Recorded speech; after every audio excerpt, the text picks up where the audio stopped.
Good afternoon, everyone. Good afternoon. Welcome to another episode of Lunchtime with Anna.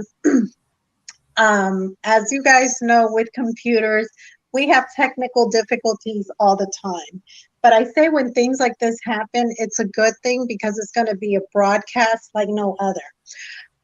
Today, and I know I overtop the guest every single week. I know I do, as I have throughout the years. Today, I have special guest Anthony Gay along with Leslie Moreno. And I'm so happy every time I have a Latina or Latino on the platform because it is our own. I always embrace our own. With me being Latina as well, there's nothing that I like more than to give props to my own. But let's begin with Anthony. If you could introduce yourself, and then we'll let Leslie introduce herself, and then I'll ask the questions, and then we'll get everything together with the interview. My name is Anthony Gay. I live in Rock Island, Illinois. Um, Anything else I need to employ? Um, we'll go back into a little bit of your background of you. Leslie, if you could introduce yourself and maybe give a little background on you, who you are. So, my name is Leslie Moreno. I am from East Moline, Illinois. Currently a senior at United Township. I've been really I love working with like advocating for awareness and things like that. I want to major in political science and go in as a pre-law major this upcoming fall. So, it was really great to know someone like Anthony. He really is. The little bit of time I have, I agree with you, Leslie. The little bit of time I have had to have the few conversations I've had with Anthony, he's been pretty awesome, awesome Yeah. person with a lot to tell you and a lot of insight on things we all need to know. hmm Um, Leslie, if you could briefly tell us how you got connected to Anthony and what has united you two? So me and Anthony met through a mutual friend named Omnia, Sally. We were part of this club called Youth in Government, and one of the things that we had to do was make a bill. And I, at the time, was not sure what I was going to do my bill on, and Omnia did have a bill already idea. And a good friend as she was, she said, "Oh, I know this friend. His name is Anthony.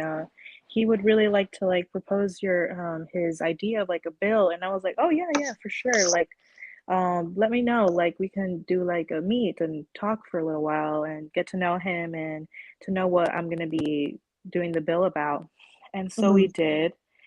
We talked about the bill. He told me about his story with solitary confinement, his mental health issues, and it mhm, really inspired me. And I really did want to move forward with the project and make my bill about him and mhm. to really spread awareness to even my own community and people my age about this issue. And I think the thing that really connects us is that I mental health is just so important at any age, and I feel like it needs to be talked about, especially people in the prison who are not like they spread awareness about mental health, but they don't talk about it in the prison system who are so affected by it. So I really, really was inspired by him, and I was really moved by his story. So, it's for the listening audience and for who's going to listen to this later. Please like, share, comment on this post.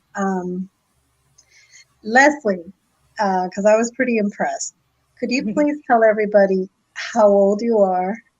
Um, I Yeah, so I'm 18 years old right now. And yeah, I'm about to go to college soon, so this is very, very exciting. and see why this is such a big deal is because Leslie's only a high schooler, and I don't say only because she's huge at what she's doing. I would like to now get a little bit of the background on Anthony and of course what he's been through. Anybody who follows Anthony, he posts his interviews of things he's been through, and we've spoken before this interview a few months ago a few times, and it's just to know. And Leslie, you're right. When you say mental health, I think it's worse for prisoners because it's almost like they can't talk about it, or like maybe there's some type of repercussion. But then Anthony, you can go more into detail with that, go more into detail with your experience. So if you could give us a background as to what exactly happened uh, while uh, while you were incarcerated. Now, you did do some time, but I think this is very important that it gets brought up and what exactly it caused to you. And I say mentally, physically, and emotionally, right? Because I think it all connects. So you want me to cut into it? Yes, sir. Okay, so basically, it all started in 1994 when I was like 19 or 20 years old.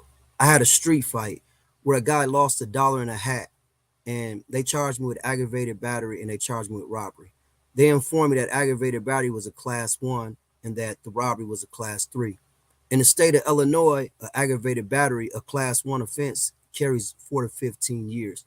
A class 3 offense carry 2 to 5 years. So I'm thinking in my head, I don't want to face no 4 to 15 years for a street fight where a guy lost $1 in a hat. So they told me if I plead guilty to the robbery, they'll dismiss the aggravated battery. So I plead guilty to the robbery and they give me probation. Well, I get out, and 4 days later, I'm driving a car without a license, and they revoke my probation, and I end up getting resentenced to 7 years. And this is when I find out that aggravated battery is not a class 1. Aggravated battery is a class 3. And robbery is not a class 3. Robbery is a class 2. So in essence, the robbery carried 3 to 7 years, and the aggravated battery carried 2 to 5 years. And they tricked me to plead guilty to a higher offense opposed to the lesser offense, which I committed the lesser offense, right? But this just goes to show you how the system is strategically employed to exploit people and take advantage of people and manipulate people, right? So I ended up going to prison. I have been in solitary a couple of times, but I got out. But they were in like a medium joint. So I ended up having a fight with a guy, and this guy I had a fight with in a medium facility. I ended up being transferred to a maximum facility, and they let me out a solitary. So I'm out for like 2 weeks. So one day I'm going to the shower, and when I'm walking in the shower, somebody come running out the dark at me, swing on me. Now I grew up wrestling, so I hit him with a double leg takedown. The police, they fired their gun off and things of that sort, came and maced us and jumped on us. Well, the person that came running out at me is the same guy I had a fight with in the other facility. So one, you would think, why are we in the same facility when we just had a fight in a previous facility? It doesn't make sense, and put us on the same gallery. So in any event, I end up going to solitary. Now, in Menard, and there's a big problem with it right now. Like, I have mothers contacting me about their sons being in Menard Correctional Center and how psychologically dark it is and how overwhelming it is for them and how far they are from their sons that are incarcerated in Menard. They're like, and most of these people, they're from Chicago, so their sons are like 6 or 7 hours away from, and it's hard for them to get down there to see them while they're in solitary confinement and reach out to them. So in any event, I'm in Menard. I'm trapped in a cell that's smaller than the size of a parking space. It's physically dark. It's psychologically dark. You can't really see out the cell. The window on the door is like the size of a playing card. It's scratched up, and you can't even really see out it. So the most I could see is this small parking space that I'm in. So I started deteriorating in subtle tones. It wasn't like a quick overnight thing. I just started deteriorating subtle tones, and I start acting in ways that they considered adverse, but really it wasn't adverse. It was what happened to you when you put people in this type of environment. I start psychologically deteriorating in subtle tones, but I wasn't conscious of it, right? I just know I'm acting certain ways and they're responding certain ways, right? But over time, as it became worse and worse, like I started out scratching on myself. Um, but over time, it got to the point to where I was cutting my neck, cutting my thighs, cutting my arms, putting razors in my eye. So at this point, I mean, it was clear as day what the environment was doing to me. So basically, instead of them coming to the conclusion that this environment is psychologically darker than the inside of a cow and we need to throw him a rope of hope and pull him out this ditch, they would punish me for it. For example, they would give me more solitary confinement time. It would cause me to act out. I would throw water out a 1 inch crack in the door, would land on the officer's foot. Feces out a 1 inch crack in the door, land on the officer's foot. So they would prosecute me for this. They literally prosecuted me 20 something times, right? They end up giving me 100 years, and I knew it was wrong. Yeah, they gave me 100 years. I knew it was wrong, but I was thinking to myself, like, while I'm going through this experience, because change is a process, not an event. So I'm going through these experiences, and nothing speaks louder than experience, because experience is too deep for deception. So as I'm going through it, I'm knowing it's horrible what's happening to me. Nevertheless, I'm thinking they're not just doing this to me, they're doing it to many people, right? Because like when I was going to court being prosecuted for symptoms of mental illness and symptoms that were deteriorating or becoming worse because of the environment, they were doing it to other people. So like when I would go to court, I would see other people going to court. And it got to the point where they were so big on prosecuting you opposed to giving you adequate mental health treatment to alleviate deterioration. They brought a courtroom into the facility to where they can actually take you right to court inside the facility. Now, I never myself per se went to this courtroom in the facility because I would stand up, right? I would file motions. I start learning law and things of that sort. And I'll be like, I have a right to a public proceeding. So my courts needs to be in the public, not in an institution that people can't just come into, right? So I never went through that. But I've seen it do it to hundreds of people, which was sad, horrible, and despicable. So in any event, I ended up receiving a solitary confinement release date of 2152. Now this is 22, and we're talking 5-6 years ago, 4 years ago, because I got out in 18, where I was actually released. When I was released from prison, my solitary confinement release date was 2152. So their whole thing was, we're going to create symptoms of mental illness. We're going to put you in an environment where you deteriorate. And while you're in this environment and you're deteriorating, we're going to punish you for it. Now, to someone like me, when you talk about evil and you talk about being an axis of evil, there could be no bigger evil than this, right? And the thing about prisoners are, they're not considered constituents. They're subject to principles of property law. So they have no legislators they could reach out to and say, look, this is what's happening to me. And the legislators saying, well, look, this is what I'm going to do about it. Because you have that relationship to where with constituents can call their representative, they can call their senator, and the senator, representative, whether or not, are compelled to take them serious because they have votes. These are their voters. But a prisoner, it doesn't matter, because they don't have that relationship to where the prisoner can call them and they have to depend on the prisoner vote. The prisoner is subject to principles of property law. So he really has no commanding or demanding or stable constitutional rights that can really help alleviate his suffering. So this was my way of crying out. The self-mutilation, the putting razors in my eye. This was my way of saying, I need help. It was a scream for help, but no one can hear it. Nevertheless, I got it in my head that you're going to have to do it. You can't depend on nobody else to come and throw you a rope of hope and pull you out the ditch. You're going to have to pull yourself out the ditch. And then when you pull yourself out the ditch, you're going to have to reach back and throw a rope of hope to those still trapped in the ditch and pull them out the ditch. So it took a long time. It took over a decade to get my time back. And that whole decade, I probably cut myself thousands of times, right?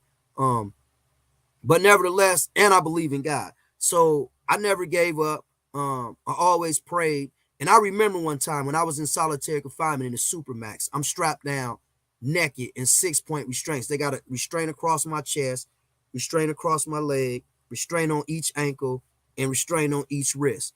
And it was horrible. And I was freezing, and I prayed to God, but my prayer wasn't to alleviate my suffering. I prayed and asked for the courage to endure. So it was pretty much at that point that I continue to go through these horrific situations where I'm engaged in horrific self-harm, horrific self-mutilation, and it was possible that I could die every time I did it, right? But God rescued me. He didn't allow me to die. And I think it's a miracle, right? And I think it was to serve a purpose that's bigger than me. So ever since I've been out, I've been fighting to help alleviate other people's suffering. Like, for example, the two lawyers that helped get me out was Scott Main and Jennifer Sobel.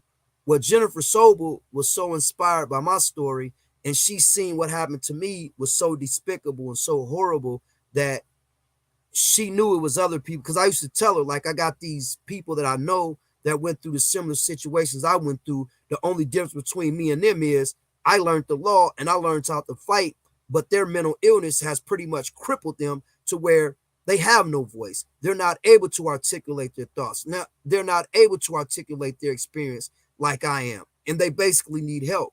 So Jennifer got it in her head that she was going to start the Illinois Prison Project, which she did. And, you know, Mother Teresa once said, we can't do great things, only small things with great love, right? So I used to believe that until I met Jennifer Sobel. When I met Jennifer Sobel, I believe you can do great things because as far as my knowledge, the latest I heard, she got approximately 50 people out via the Illinois Prison Project. And she recently filed a clemency for like 50 people, 40 or 50 people similarly situated like me. And then some guys that were my close allies, she helped them get their good conduct credits back so they could come home. So I'm very impressed by the work of people like Jennifer Sobel, Scott Main. I'm very impressed by people like Leslie who are inspired by my story and realize that pretty much this is a crime against humanity. This is something that people need to speak up about, people need to speak out about, and people need to do something about. So that's basically been my routine. And I pretty much made it a point to where I'm going to dedicate my life to alleviating the suffering of those in solitary confinement, because it touched me personally. And I know for years, because I did 22 years in solitary confinement, no legislator heard my cries. Not one legislator in the state of Illinois heard my cries. Not to say nothing bad about a legislator in Illinois, but for me to cry that loud and no one to be able to hear me. And when I say cry that loud, I was going to the outside hospital to have surgery, to have these objects surgically removed. And the upper staff, like when you talk about the director, the chief of mental health over Illinois Department of Corrections, these people knew exactly what was going on, right? Because there was occasion where I remember specifically when I was in Menard, I was deteriorating and I had engaged in some horrific self-harm and went to the outside hospital. And they said they wanted me to consent because my blood level was too low. They said it's a high chance I would die. So they needed me to sign a consent to be able to give me blood.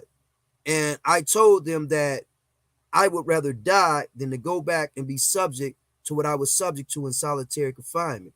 So they were trying to force me to do it. The only problem was, from a medical standpoint, since I was at an outside hospital, they couldn't compel me to do it. So they called Springfield. Now in Illinois, we call Springfield where the administrative staff at, like the director, the chief of mental health, the director of mental health, director of medical and things of that sort. So they called them and tried to get them to compel me. And they told him that we can't force him to take, if he doesn't want to do it. They tried to talk me to do it, but they told him they couldn't force me. But the reason I'm telling you this is because it speaks volumes about the conditions of confinement that I was subject to. I don't want to die. I want to live. And I'm pretty sure everyone else want to live their life to the fullest capacity. But I was in such a torturous situation where If death would alleviate the suffering that I was experiencing repeatedly for decades, I was willing to accept it. So it just speak, and it happened, and it goes back to when you talk about the legislators, Anna. This happened repeatedly over. Oh, we're not talking 3 months. We're not talking 6 months. We're not talking 1 year. We're not talking 5 years. We're talking 22 years. Leslie's only 18. She haven't even been on this earth 22 years. So Wow. so when you look at this and you think about it, it caused me to say there needs to be a lot of output, and it needs to be a lot for me. And I need to get a lot of people on board, because one of my favorite phrases is that I made up, the greatest agent for change is awareness. And I believe through awareness, when people become aware and people come to appreciate that this is happening on American soil, then people will Yes. speak up and people will speak out and people will reach out to make a difference. Anthony, I want to start by saying, wow, you're incredible.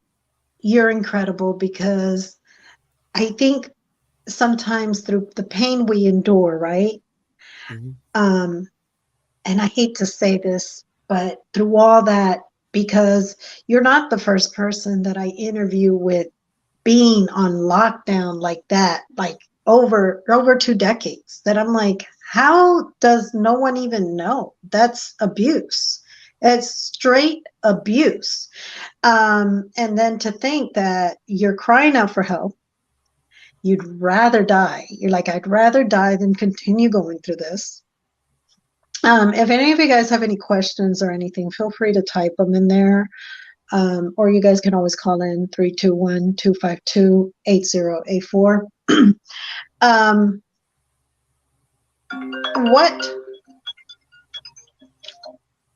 What to you? I'm sorry, that's my other line. You guys, I apologize. That was for that. Um, so, Azar, what's going on is Anthony Gay was incarcerated for a third. It was supposed to actually be a third-degree felony, correct? A class 3 felony. Class 3 felony. So what happens is he gets charged with, as it happens in our system, with a class 2, which made it a little more serious in the mix of everything. He gets put in lockdown continuously.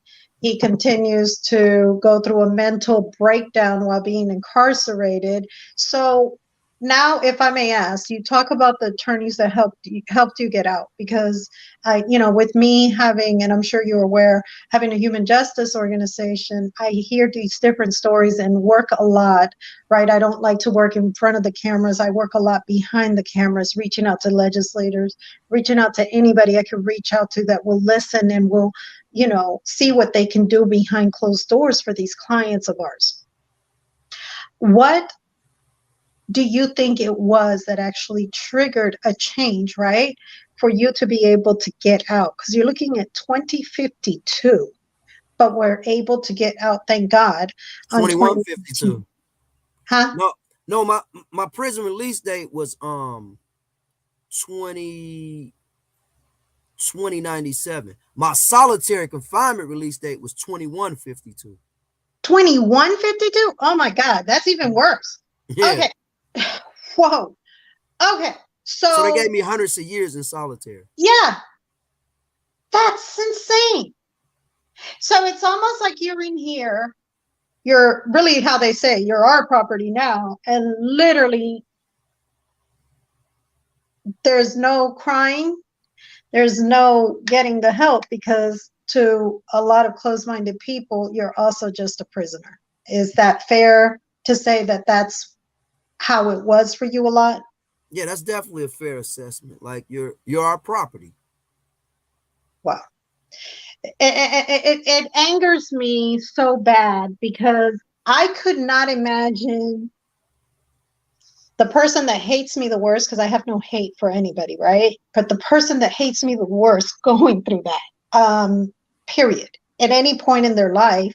I don't understand how the system can be so cruel, how the high up, right, within a prison system can be so cruel. And you know that if they know they got their superiors, and how everybody just kind of turns their Blind face eye like, to it. Mhm. yes, yes, absolutely, absolutely. But that's what I wanted to tell you, Anna, before I forget. I don't mean to Mhm. interrupt you. When you No, talk you're about good. turning, listen, remember I told you the greatest age for change is awareness. If Hmm. you was to Google my name, Anthony Gay in solitary confinement, you will see a video of me with Lindsay Davis from ABC national correspondent. You know, Hmm. I Hmm. looked up her personal phone number and called her, and she was horrified by my story. So Hmm. she talked to her producer, and her producer talked to me, and that's how the story was created. When I Hmm. first got out, one of the first people I reached out to, I looked up her personal phone number, was Angela Davis. So Hmm. when I first talked to Angela Davis, I told her about my belief that the greatest age for change is awareness, and I think that in America, no greater awareness could be done outside of a movie. So I thought that a movie could be the most compelling. So I told her I was trying to find Spike Lee. So she was like, we laughed about it. She was like, if you found me, I'm pretty sure you could find Spike Lee. So I I waited, remember you telling me. I waited for like 3 years, right? And Hmm. I hadn't found Spike Lee. However, I had a bill pending in my name, the Anthony Gay Isolated Confinement Restriction Act, House Bill 3564. So Hmm. once I told her that, she knew I wasn't playing. She know like this dude is serious. It's 3 years later, and he's calling me, telling me basically about his progress. So she asked me, what can I do to help? And I asked her, can you reach out to Senator Peters because he sponsored the bill, and tell Senator Peter that you support the bill. So she reached out to Senator Peters. One thing led to another, and then she ended up doing an op-ed in the Chicago Tribune. And so not only have I just reached out to them, I tried to reach out to he's from New Jersey, Booker. Cory, is Hmm. it Cory Booker? Is that his, am I saying his name Hmm. right? The New I Jersey, know who you're talking about, the New and Jersey senator. Mhm. So I know who you're talking about. I couldn't You find. mentioned him to me already, but I'm not sure if that's the correct name. You guys, I'm really bad with names. I jack up everybody's name. So, Anthony, don't count on me to give you a name. So I, Period. so I reached out to his chief of staff, right? And Hmm. she told me that their council was working on something like that on a federal level. So Hmm. I reached out to Dick Durbin, chief of staff. I reached out to Tammy Duckworth, chief of staff. Tammy Duckworth and Dick Durbin are senators in the Congress from Illinois. So Hmm.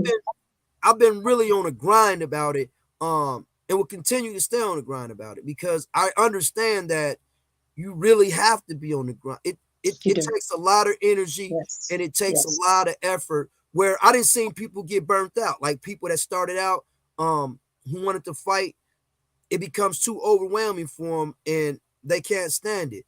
Me, pretty much after what solitary confinement did to me, the best way I can say this is they made me a Navy SEAL for justice.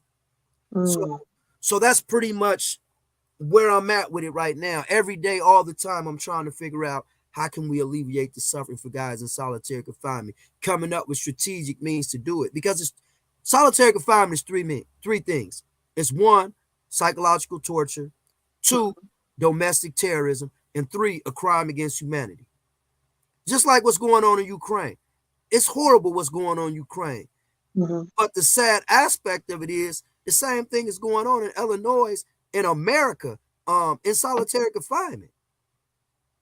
It's just these people don't have a voice. Ukraine has a president um, who can speak up all the time, go on TV and say, well, this is what's going on, and the media Mhm. there to keep people informed. In solitary confinement, they're in darkness.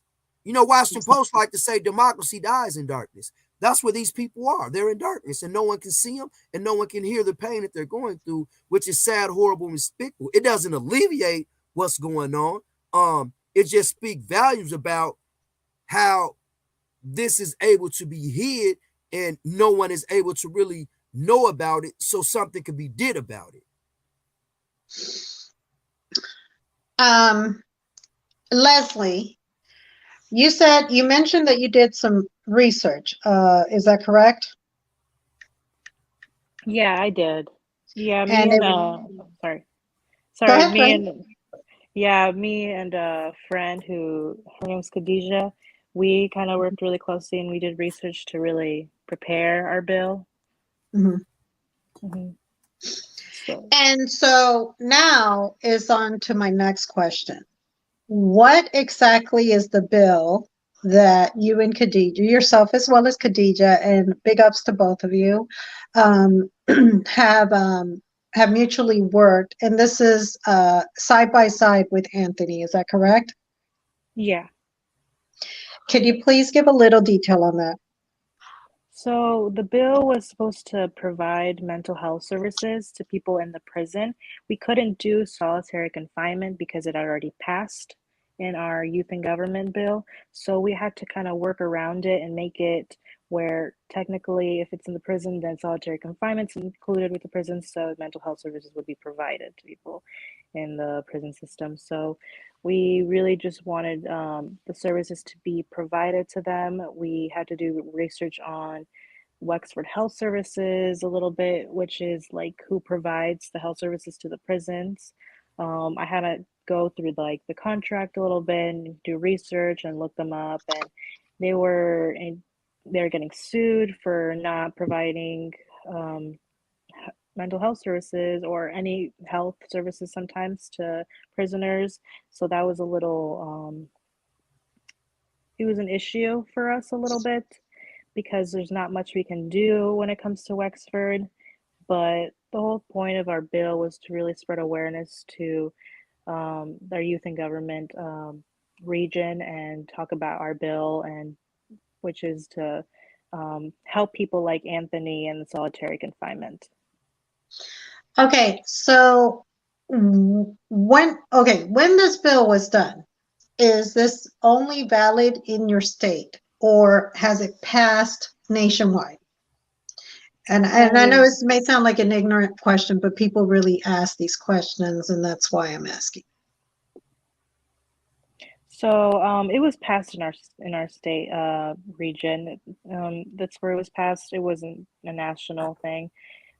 Just because it's not the actual like it's passed in the state, but it's passed in our region, Mhm, if that makes mhm. sense. Absolutely. No, it does. To me, it does. If any of you guys have any questions, feel free to ask. Now, Anthony, let me go back to you.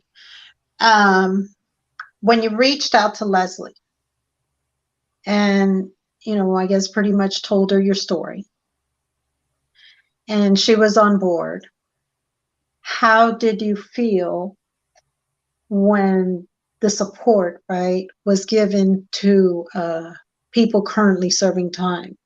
And I will add something. And I always say this on Lunchtime with Anna. I believe that a lot of prisoners don't need to be in prison. I believe there needs to be mental health treatment before prison in the first place. And then prison just makes it all worse. And then it's this vicious cycle that we don't get out of. So that's just my opinion, right?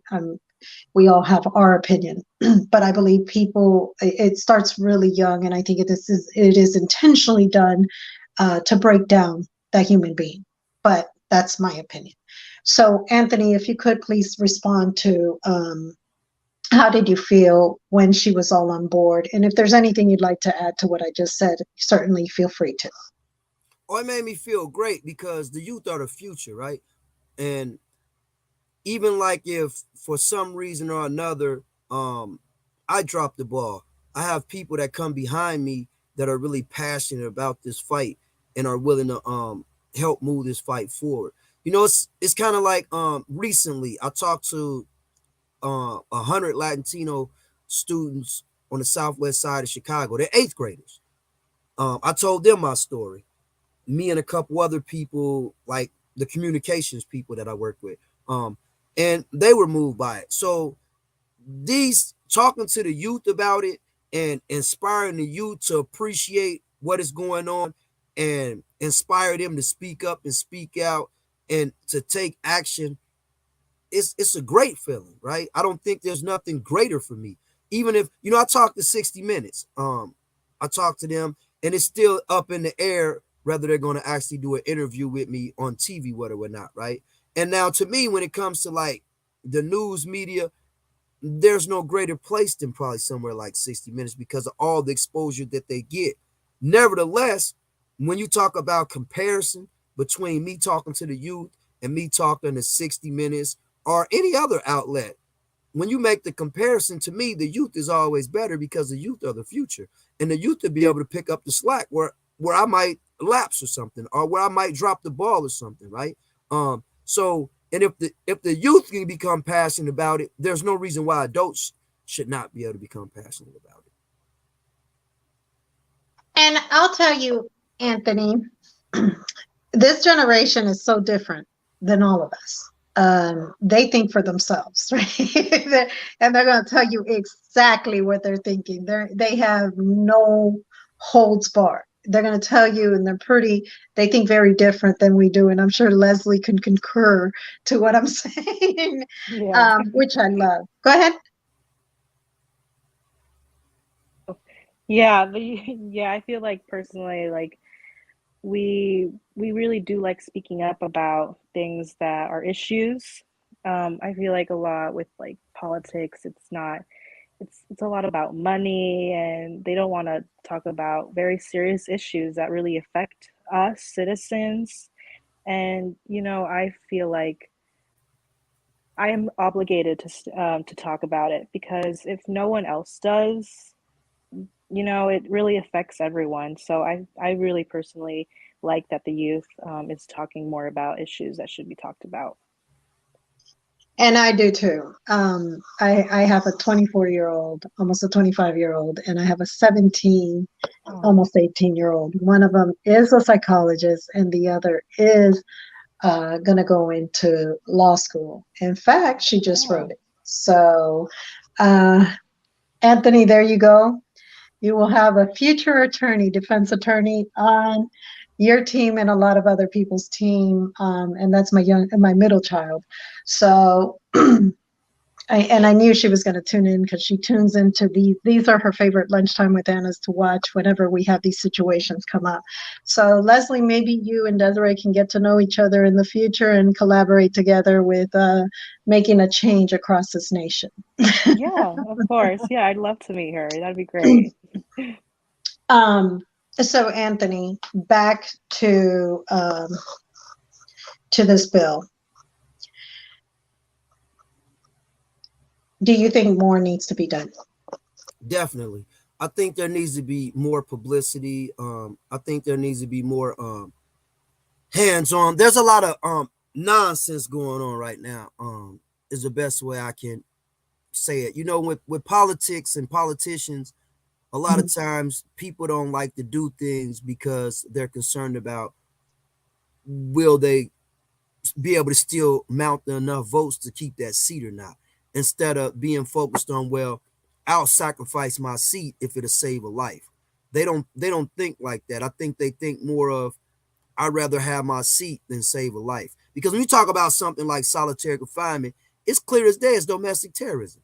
So if you're telling me I'm gonna lose a seat in Congress, or I'm gonna lose a seat in the state house, but I could save a life, I mean, the choice is not hard to make, right? Because you still can go home to your wife. You can still go home to your kids. You can still go get another job. This is not about a popularity contest. This is about a sense of humanity, right? And I think clear as day, a lot of people lose focus of that. So at this point, the bill hasn't been passed. It's passed in the House, in the state House, but it's still sitting in the Senate. Now, one of the people, the committee, the committee chairman, where it was in criminal law. So the committee chairman, because it's like a controversial bill, he wouldn't call it for a vote because the belief is that he's trying to become a judge, right? So they think he won't call it for a vote because he's trying to become a judge. So my thing is, we pretty much, I think, need to target him. We need the people in his area that are his constituents. We need to reach out to those people and get those people to reach out to him, because if I'm not mistaken, it's those people who are going to have to vote for him to become a judge, right?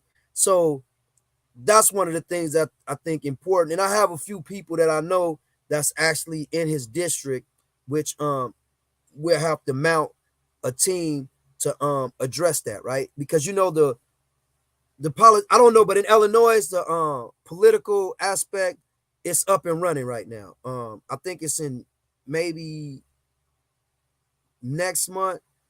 No, June. It's in June, where I think they have the primary where they run against each other in the same Republicans run against Republicans, Democrats run against Democrats. The primaries. Yeah, and then they have the general election, if I'm not mistaken, in November, right? So then after that, you have the veto session. So we need to amp it up to get more people on board. So it's called for a vote in the veto session. That's the objective. So let me ask you a question, Anthony. Lunchtime with Anna, CEO and founder of We See You Human Justice Organization. How can I help? How can others help? I'm in Florida right now. I travel between Georgia and Florida. How can I help you get what it is that actually every single prisoner needs within the nation? What can we do? I think that we got a toolkit we put together. I'm not really good at technology. I'm not technology sophisticated or super sophisticated, just a little bit. But we got a toolkit that Katrina put together. Katrina, she's with the Chicago Votes. She's another ally. So she put together a Twitter toolkit where they could reach out to Kimberly Lightford. Kimberly Lightford in Illinois is actually there's like 5 people in assignments. She's one of the people that's in there. So we've been trying to reach at her through Twitter to get her to assign the bill to a committee. Because before a bill can get passed in a committee, it has to come out assignment, right? So we're trying to get assignments to bring it back to a committee and then get the committee to vote on it. So at this point, we pretty much been trying to we're trying to do one thing at a time. We're not trying to do too much at one time. So at this point, we're just trying to move it through assignments. So what I could do is I could send it to you. I don't know if I send it to you, but I could send you the toolkit in Messenger, and then people can look at the toolkit and then tweet about it. So absolutely, and I'll gladly share within all platforms that I have. I do have all platforms available, so I will share it. And with numbers, that's how we make a change. With numbers, that's how we make a difference. Sometimes when they won't listen, you just have to keep doing it and have to keep sharing. I always tell people share, like, and it's not about Lunchtime with Anna. It's about opening people's eyes about what's really going on out there. Y'all, this is the reality. What if Anthony was your son, right? What if Anthony was your dad, right? What if Anthony was your nephew? How would you feel? How would you feel? This is like the 3rd Lunchtime with Anna that I give with a situation like that. And Anthony, I speak of you to everyone that I meet, and I tell them, please send him a friend request. He's awesome. He's really out there trying to make a change in name of everybody for what he's gone through. And that to me speaks volumes, because you know what? You could be out here right now and be like, forget everybody, I'm free. But you're not. And that tells me a lot about you as a man, Thanks. You're welcome. You're welcome. Now,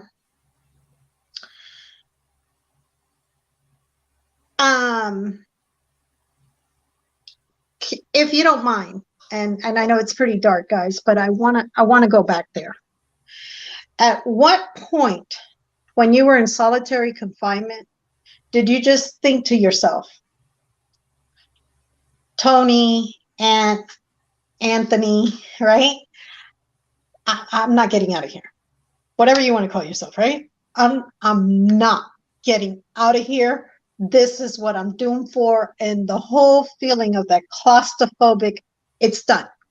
At what point in all of this lockdown, right?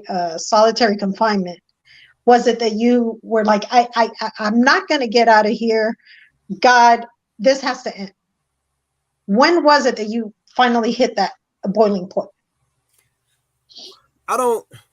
I think my feelings was ambivalent, right? I think it was sometime I would feel like I'm not going to. Then there's sometimes I felt like I got to. So I think it was a back and forth slide, right?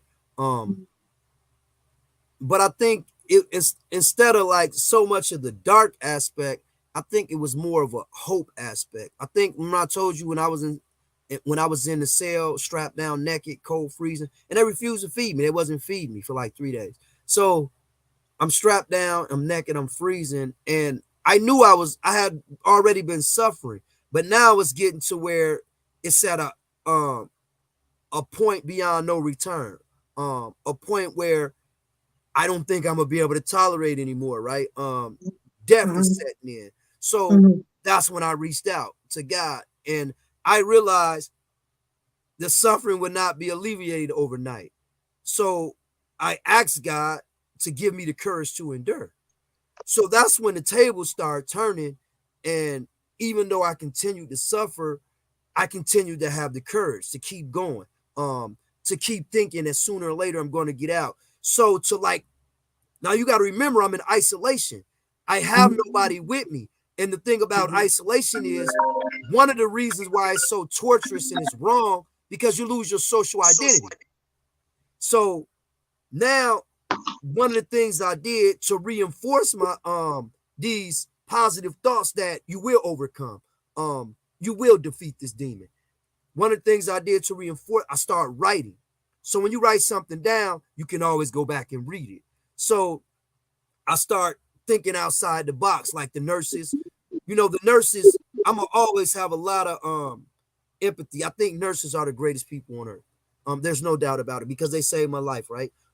So I used to talk to these nurses, and then there was a couple nurses who really started to basically like me to where I mean they felt like they saw something in me that the system didn't see, that people like you can see, right? They actually saw this and they developed this care and this compassion to where they got it to, well, how can we help? How can we alleviate it? And there's a nurse in particular, her name is Connie. She was so scared that I was going to commit suicide because she saw me cut my neck and watch water gush out my neck like what, watch blood gush out my neck like water out of a water fountain. And it used to scare her. So what she did, she told me I should write her daughter. And she used to sneak letters back and forth from me and her daughter just to offer me some hope, just to give me a lifeline. And then after I got out, I went and stayed with them for a week, went to church with them, took pictures and everything. So the thing is, like, once I pretty much asked God to give me the courage to endure, many things started happening. Even though I continued to suffer, I was able to endure it and then get it to the point where I realized and understood that change is a process, not an event. And you have to go through the process. So I came to understand and comprehend and gain insight on not only what I was experiencing, but what needed had to be done in order to offset the experience and be able to reach back to other people after I conquered the experience.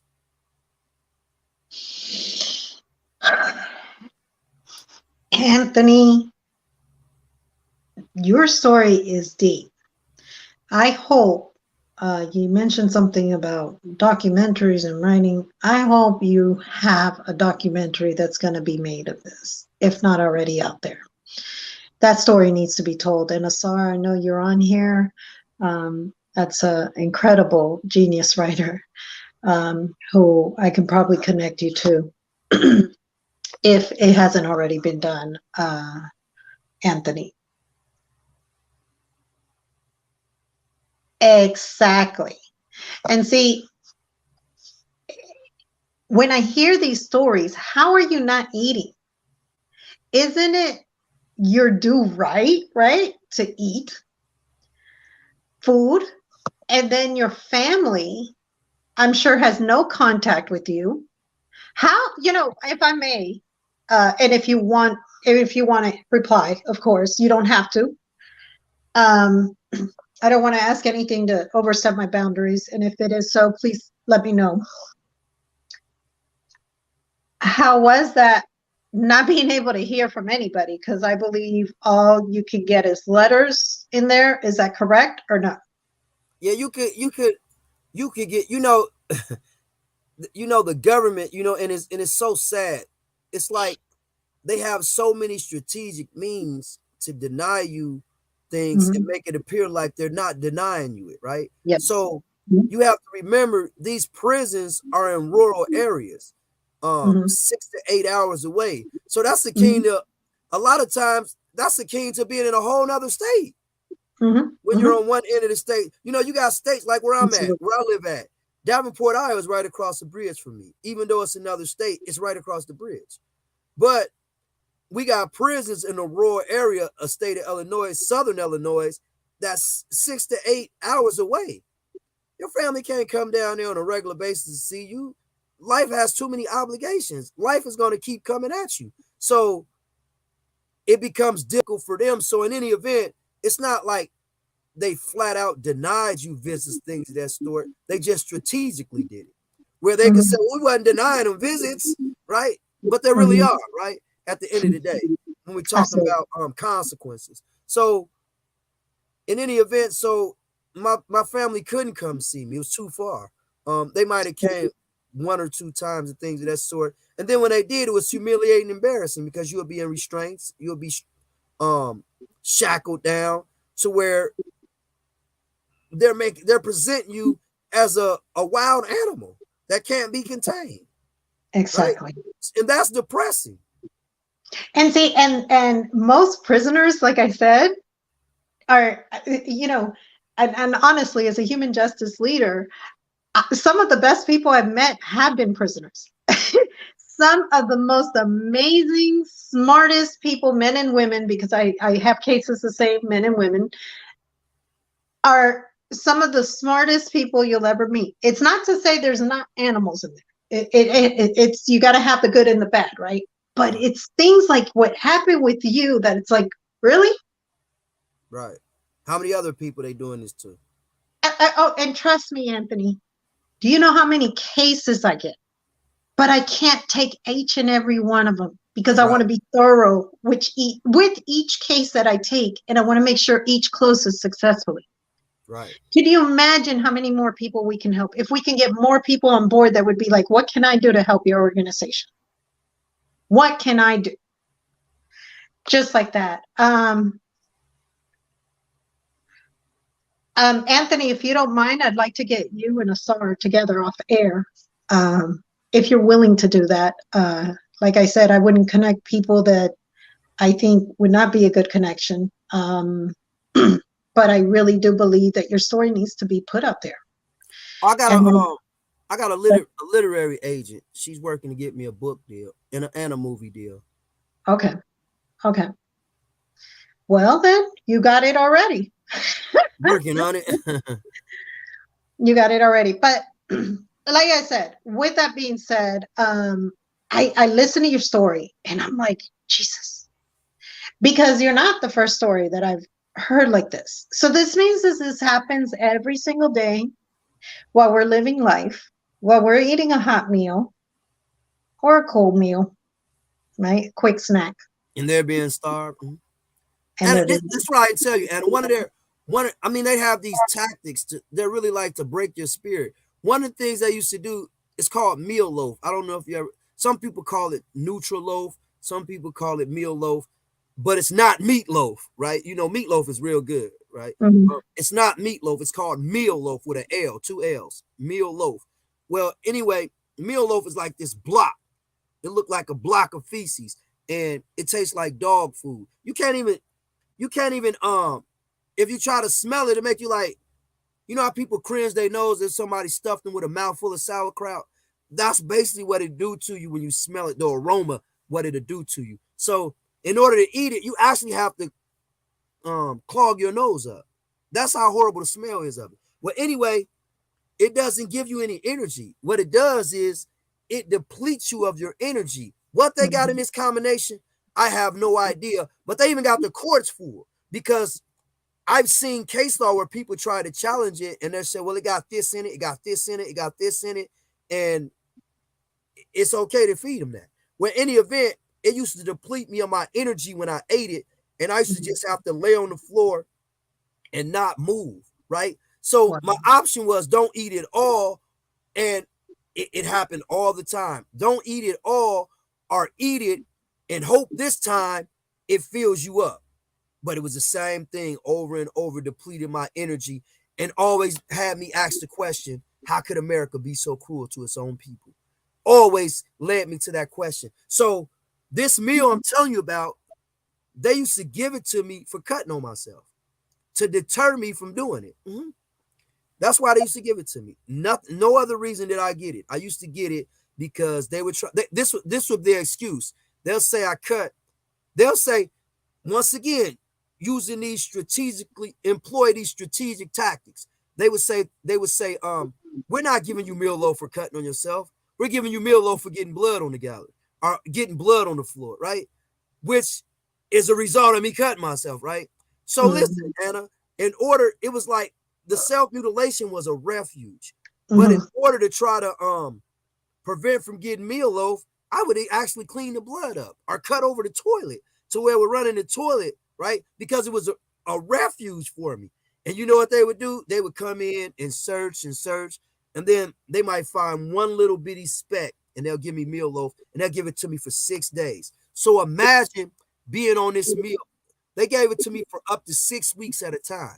So imagine being on a meal that depletes you of your energy, that look like feces and tastes like dog food. Imagine being on that for 6 weeks and no one to help you in a cold, freezing cell, stripped out naked. You know, it angers me. It angers me because it's almost like it's okay. And how can this be okay? How? You know, our Constitution clearly says inmates have rights. But to think you're sitting here, right?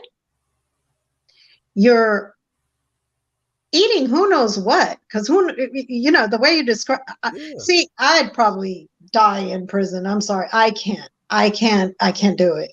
You know, me being Latino, we like to season everything, you know. Over seasoned food, they're gonna be a big problem, you know.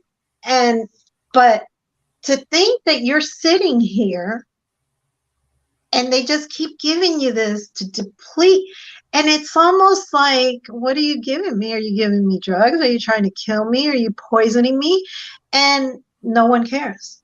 No oversight. No one cares.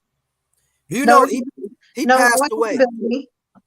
He passed away. I actually had engaged in self-harm. I forgot his name. He was from the Waukegan area, but he passed away. Remember I told you, like, people cringe their face like sauerkraut?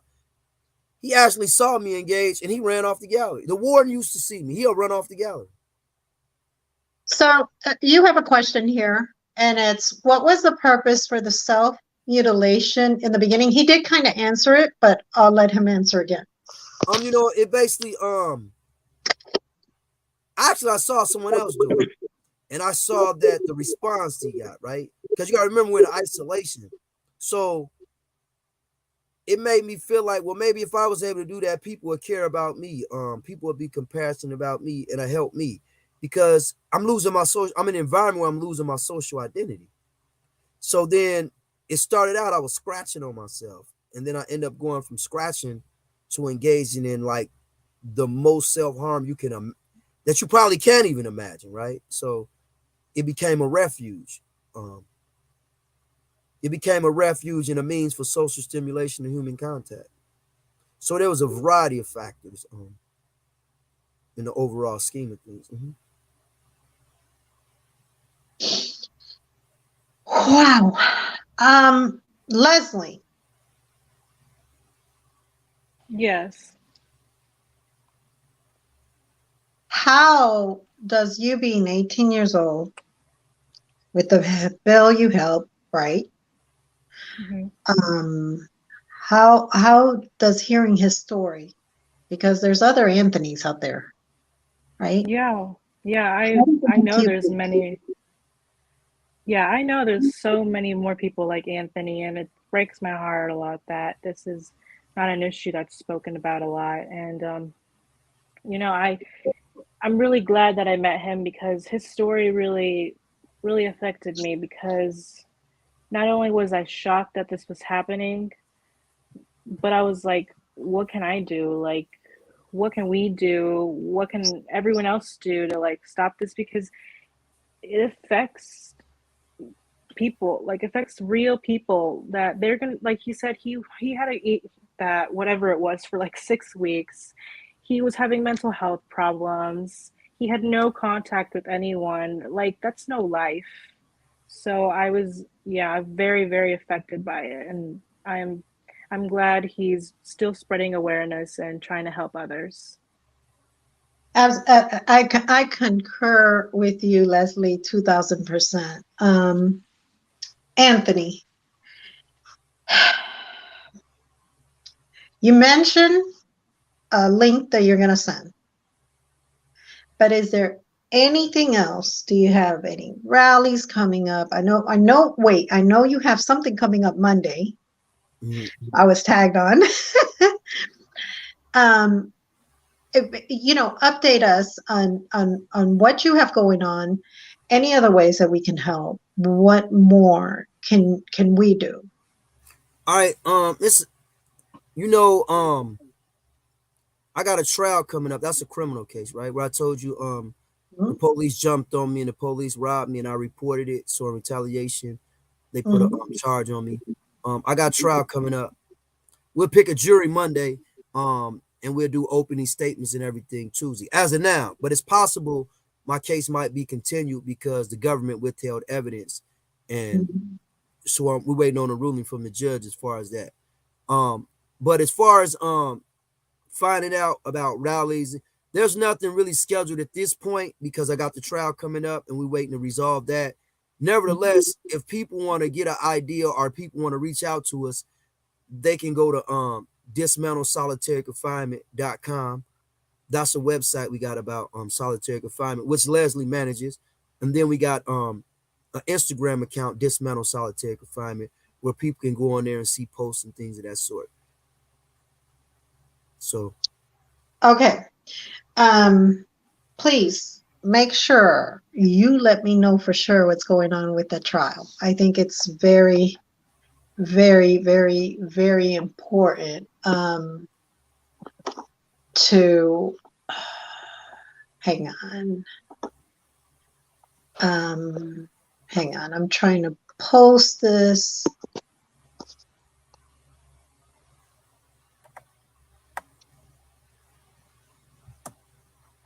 Okay. I posted it for everyone to see if you guys would like to follow it or whatever. I think Leslie just put it on the private chat. So I just posted it for you guys.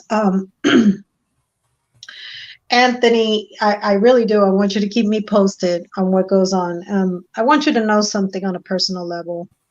I do constantly pray for you because you have a very resilient soul, very resilient soul, and know that you have personally me, and I know pretty much everybody that's watching here right now, touched us in more ways than you could ever imagine. Um, on a personal level, uh, you have. Now, my next question to you is you've mentioned how we can reach out to you. Do you have any final thoughts on anything else you'd like to add?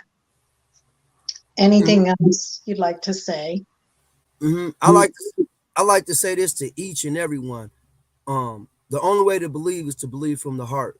The only way to believe from the heart is to believe in hope. Never close the door on hope. Leave it open. It's the only way a miracle can walk in. Um, Amen. And Leslie, for yourself, are there any final thoughts? Any way that we can help Leslie? Any way that we could help your cause? I forgot to ask you, and I'm sorry, before we get off air, I'd like to know, like, what are you working on besides this amazing thing you're doing for Anthony and for the rest of anybody in solitary confinement? What else are you working on? You guys, she's pretty awesome. I bet you my buddy Leslie's better than your buddy Leslie, like Desiree would say. So, Leslie, if you could, give us some updates. Yeah, so right now, currently, I'm still really much working closely with Anthony with the solitary confinement. I think that I'm kind of currently working on is I've been just doing that with him right now, but I am also helping around community. Um, I have like other clubs I'm involved with school, and I'm really, really involved with helping like low income people in the community. A lot of like philanthropy work where we kind of do donations and stuff like that. I'm currently kind of about going to college, and so this has been a very, very great opportunity. And I'm actually staying in the area, so I'll continue really working closely with him and trying to make this really known in our community even more. Leslie, if anybody who this reaches out to would like to reach out for any donations, do you have any way that they can do that? As well as Anthony. Yeah, you can reach us out on the Instagram. I will respond there. I run the account, the website, email even is great. Anthony, do you want to tell them your email so they can reach out to you? You know, you're always with I'll put it in emails there. and stuff. I'll put it in. Yeah, emails is really great. I feel like Instagram or I think Facebook even. I'll put my Facebook on. It's just Leslie Marino. You can reach out to me in there if you want to do something. I can connect you with people, Anthony, and we can work something together. Um, but yeah, that's pretty much it. Okay, and um, I'm going to give you guys Anthony's email because, guys, this is the kind of stuff we, the people, need to stick together on. This is Anthony and so many others like Anthony is the reason why I have my organization. So many times that we want to help and we help and we help and we work tirelessly that no one even is aware of. Times I'm on the phone talking to staff that no one else even has a clue of what we're doing, trying to do behind closed doors. So this is what we fight for. We fight for Anthony. We fight for many others like Anthony. We fight for different cases. We don't care. Again, and I'm not promoting my organization by all means. However, if you do need us to look at your case, We See You Human Justice Organization, you can always contact me or any of my staff members. We are on Facebook and so forth, so on. But we don't care if you're guilty or not. It's not about guilty. It's about, is the time appropriate for the crime?